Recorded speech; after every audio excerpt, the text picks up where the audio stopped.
मराठ्यांचे झाले. पहिले सगळे आमदार होते, सगळे खासदार होते, मंत्री होते. कुणी आमदारांनी पुढे गेले का? आणि त्यांना कसं वाटलं नाही की आपलं काहीतरी वाटलं होईल? मग आपल्यातल्याच या नेत्यांना का वाटतं असं? मग ती दशरथ मांडे असू द्या, रमेशदादा पाटील असू द्या, किंवा बीजेपीचे अविनाश कुळे असू द्या, आणखीन कुणी असू द्या, त्यांचा प्रस्ताव कमी करणार आहेत का? तुम्ही एकदा समाजाला न्याय मिळवून द्या, पुन्हा तुम्ही तुमच्या पाटीलक्या करा ना. मोकळे आहेत ना तुमच्या पाटीलक्या करायला. आम्ही कुठे नको म्हणतोय तुम्हाला?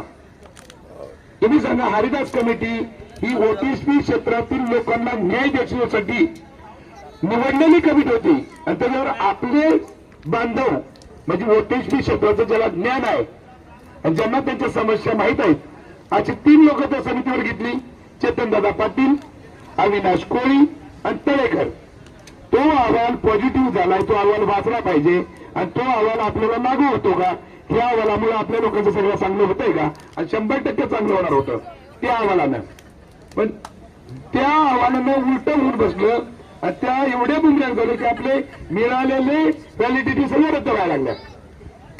हे जे पथक आहे ना यांचं, चौकशी पथक, दक्षता पथक, हे फक्त ओटीएसपी मध्ये येत आहे.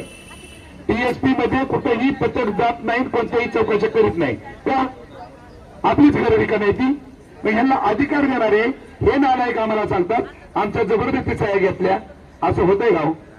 हा, तुम्हाला त्या कमिटीमध्ये घेतलं याचा अर्थ तुम्ही ते सगळं वाचायचंय, बघायचंय, त्याच्यावरती व्यक्त व्हायचंय, तुमचं म्हणणं मांडायचंय.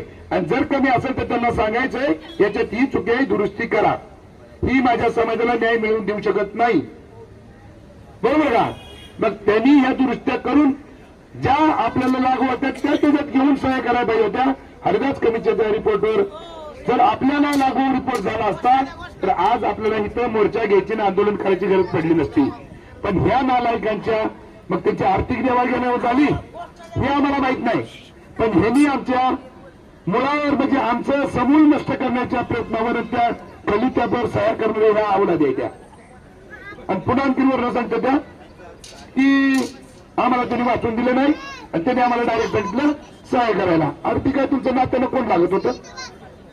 ती तुमचे बाप लागतात का नात्यानं? त्यांनी सांगितलं तुम्ही ऐकलं? अरे तुम्हाला तुमचे अधिकार नाहीत का?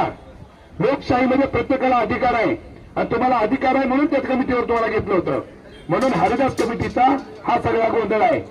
बघितलं नाही तुमच्याकडे काय काळजी करणार का? थांबा जरा 2 मिनिटं. तर अशा प्रकारे हा गोंधळ झालेला आहे. त्यामुळं या लोकांनी जे लोकांना सांगतात त्या प्रत्येकाला प्रत्येक जण घरी जाऊन सांगा, या अशा नालायक लोकांचा अजिबात